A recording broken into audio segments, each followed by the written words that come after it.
So friends, आज दो चीज़ों पर बात करने वाले हैं। एक जिसके बारे में कोई कुछ नहीं जानता, और दूसरा 2019 वाले बच्चे। अब उनकी ये चिंता आ गई है कि सर क्या नॉर्मलाइजेशन होगा, क्या हम लोगों का नाम जो जिनका इंटरव्यू कॉल लेटर आया है, क्या उनमें से कुछ लोग बाहर हो जाएंगे। तो दो बातों पर चर्चा करने वाले हैं। सबसे पहले वो बात जिसके बारे में कोई बात नहीं कर रहा और जिसके बारे में कोई कुछ भी नहीं जानता। इवन एमपीपीएससी ने भी हाथ खड़े कर दिए कि हम नहीं जानते कि हम रिज़ल्ट कैसे दें। तो 8 महीने कंप्लीट होने को आ रहे हैं और 2022 फिनिश होने को आ रहा है, लेकिन अभी तक एमपीपीएससी मेंस 2020 का रिज़ल्ट जो है वो नहीं आया है। और बच्चों के बार बार मैसेजेस आ रहे हैं कि सर कब रिज़ल्ट आ सकता है। तो बेटा, जिस बारे में आयोग ही कुछ नहीं जानता उस बारे में हम कुछ कैसे कह सकते हैं। ये है कि मैंने और कुछ बच्चों ने जितने प्रयास हो सकते थे वो किए। मैंने लगातार इस पर वीडियोस बनाए, 1 डेढ़ महीने तक वीडियो बनाए। इंदौर में एक मूवमेंट हम लोगों ने तय किया, बहुत सारे बच्चों ने उसमें हामी भरी आने की, फिर नहीं आए।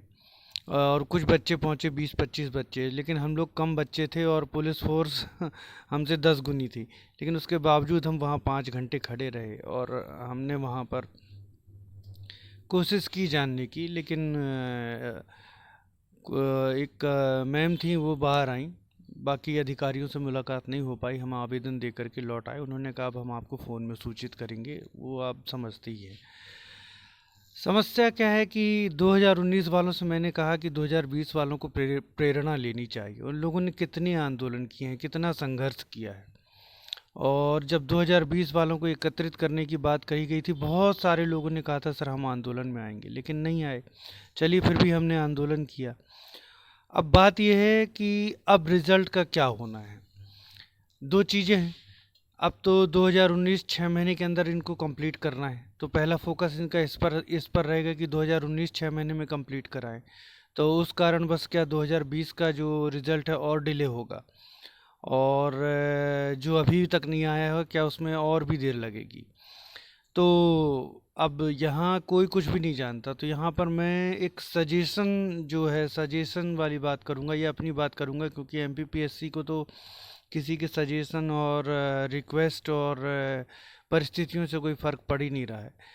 तो होना ये चाहिए कि देखिए 2022 ख़त्म होने को आ रहा है और 2020 की परीक्षा का रिज़ल्ट जो है मेंस का 2022 में ना आ पाना, और 2022 अप्रैल में एग्ज़ाम कंडक्ट करवा लिया गया था मेंस का, जिसका लिखित आश्वासन 19 सितंबर को दिया गया। हफ्ते दर हफ्ते भटकाया गया कि अब आपका रिज़ल्ट आएगा, लेकिन नहीं आया। कम से कम आयोग उसको 2022 के अंत तक देने के बारे में अगर सोचता है तो ये उन बच्चों के लिए बहुत न्यायपूर्ण स्थिति होगी और बहुत सहूलियत होगी जो बेचारे 2020 मेंस के रिज़ल्ट का वेट कर रहे हैं। और अब मैं कोई आंदोलन की डेट फिक्स तो करूंगा नहीं, क्योंकि मैं इंदौर से बहुत दूर हूँ। स्वास्थ्य खराब में भी वहाँ गया था, उसके बाद बच्चे धोखा दे देते हैं। यदि आप लोगों में से कोई बच्चे कुछ सजेशन देना चाहते हैं कि हम अपने रिज़ल्ट के लिए क्या कर सकते हैं, तो ज़रूर बताएं। ट्विटर कैंपेन जो बच्चे चलाना चाहते हैं वो ट्विटर कैंपेन चला लें। और भी अगर आप के पास कोई सजेशन हो कि 2020 का रिज़ल्ट लाने के लिए हम क्या करें, तो आप बताइए। क्योंकि आंदोलन के बाद से मैंने 2020 के रिज़ल्ट पर वीडियोस नहीं बनाए हैं, लेकिन अब उस पर फिर से वीडियोस बना रहा हूँ। तो आपके जो भी सजेशन है वो आप दीजिए। दूसरी बात, 2019 के संबंध में दो सवाल उठ रहे हैं। 2019 की परीक्षा के संबंध में दो सवाल उठ रहे हैं। बच्चों को ये समझ में नहीं आ रहा, पहला कि जो फॉर्म फिलिंग डेट थी, फॉर्म फिलिंग डेट कैंसिल करने की क्या ज़रूरत थी। सीधा सीधा एक आप नोटिस दे देते कि जो बच्चे ऑलरेडी मेंस दे चुके हैं और क्लियर कर चुके हैं, उन लोगों को फॉर्म भरने की ज़रूरत नहीं है। जो एडिशनल बच्चे आ रहे हैं सिर्फ वो बस फॉर्म भरें, इतना आपको नोटिस देना था और नए बच्चों से आप फॉर्म भरा लेते और एग्ज़ाम कंडक्ट करा लेते। तो फॉर्म फिलिंग डेट क्यों कैंसिल की गई, ये बच्चे नहीं समझ पा रहे हैं। क्या MPPSC form filling date cancel करके जो ऑनरेबल कोर्ट का जजमेंट आया है उसके अगेंस्ट कोई याचिका लगाने जा रहा है, या फिर एमपीपीएससी पूरी प्रक्रिया को ऑनरेबल कोर्ट का ऑर्डर होने के बावजूद कहीं ना कहीं बाधित करने का प्रयास कर रहा है। देखिए, जहाँ तक मैं समझता हूँ कि फॉर्म फिलिंग डेट 13th को जजमेंट आया था, 14 से फॉर्म स्टार्ट होने थे। तो एमपीपीएससी इतनी जल्दी कोई भी डिसीजन नहीं ले पाया कि हमको आगे प्रक्रिया को किस तरह से बढ़ाना है, इसलिए फॉर्म फिलिंग डेट कैंसिल की गई है, ना कि और कोई मंशा है। और जहां तक एमपीपीएससी इस ऑनरेबल कोर्ट के जजमेंट के खिलाफ कोई भी याचिका नहीं लगाएगा, ये मैं आपको पहले भी बता चुका हूँ, क्योंकि एमपीपीएससी की कोई प्रक्रिया बाधित नहीं हो रही है, एमपीपीएससी का इसमें कोई लॉस नहीं है, एमपीपीएससी को कोई अतिरिक्त कार्य नहीं करना पड़ रहा है, एमपीपीएससी के लिए प्रक्रिया और इजी हो गई है। और एमपीपीएससी भी अपने आप में अब एक क्लियरेंस हो गया उनको कि जो एडिशनल बच्चे हमको उनका मेंस कराना है। अब बात आती है कि जब एडिशनल बच्चों का मेंस कराया जाएगा तो क्या नॉर्मलाइजेशन होगा, और नॉर्मलाइजेशन होगा तो कुछ लोग जो इंटरव्यू में सेलेक्ट हो गए थे, क्या उनमें से कुछ बच्चे हट जाएंगे? तो देखिए, अभी एमपीपीएससी क्या करेगा, कुछ दिनों बाद ये स्थिति क्लियर होगी कि सबसे पहली बात जो बनती है वो नॉर्मलाइजेशन की तो बनती है, लेकिन मैंने जो मेरी राय, हम लोग छोटे मोटे लोग हैं लेकिन एक राय ज़रूर रख सकते हैं कि देखिए, ऑलरेडी 4 साल से बच्चे सफ़र कर रहे हैं, है ना। 4 साल से बच्चों को बहुत मानसिक प्रताड़ना हुई है। इस चीज़ को ये कहने में जितना आसान लगता है, लेकिन जिन लोगों ने झेला है वही जानते हैं। मैं जब आंदोलन के लिए गया था और 2019 वाले बच्चों के चेहरे मैंने देखे थे, तो ऐसा लग रहा था क्या कर दूं इनके लिए कि बेचारों का रिजल्ट आ जाए, मतलब जो बेचारों की स्थितियां क्लियर हो जाएं। और एमपीपीएससी को भी बच्चों की परिस्थिति समझनी चाहिए। तो नॉर्मलाइजेशन ना करके जो बच्चे सेलेक्ट हैं उनको तो सेलेक्ट ही रखा जाए, जिनका इंटरव्यू के लिए जो सिलेक्शन हो चुका है उनको सेलेक्ट ही रखा जाए, और जो बच्चे अब एडिशनल मीन्स दे रहे हैं उनसे एक रेशियो में बच्चे ले लिए जाएं।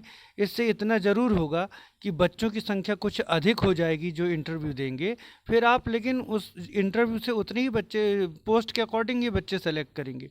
हाँ, कुछ अतिरिक्त बच्चे ज़रूर सेलेक्ट हो जाएंगे और आपको कुछ ज़्यादा बच्चों का इंटरव्यू लेना पड़ जाएगा, लेकिन बच्चों को हटाना इस स्टेज में जो 4 साल से प्रताड़ित हैं और इंटरव्यू के लिए सेलेक्ट हो गए हैं, अब कहीं से भी न्यायोचित मुझे नहीं लगता है।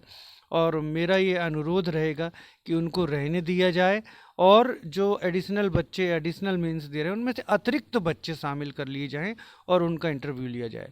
बाकी एमपीपीएससी नॉर्मलाइज करके कुछ बच्चों को हटा करके इंटरव्यू कंडक्ट कराएगा, या अतिरिक्त बच्चे लेकर के इंटरव्यू कंडक्ट कराएगा, या आगे क्या करेगा, ये तो अब आने वाले कुछ समय में ही हमको पता चलेगा, जब एमपीपीएससी इस संबंध में कुछ क्लियरेंस देगा। तो रही बात 2020 के रिज़ल्ट की, मेरा सभी से, चाहे वो 2019 वाले हों चाहे 2021 वाले हों, उनसे भी अनुरोध है कि 2020 वाले, जैसे मेरा 2019 से कोई सरोकार नहीं है, लेकिन मैंने उनके लिए कितने वीडियोस बनाए, क्योंकि बच्चे बहुत परेशान थे। और इसी तरीके से मैं आप लोगों से भी आग्रह करता हूं कि चाहे आप 2021 दे रहे हैं चाहे 2019 दे रहे हैं, 2020 वालों का प्लीज़ सपोर्ट कीजिए।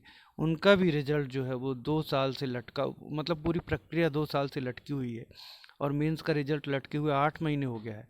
और यहाँ तक कि आयोग ने तो ये भी कह दिया कि हमको नहीं पता हम कैसे रिजल्ट थे। ये कोई बात होती है क्या? आपको नहीं पता तो किसको पता होगा?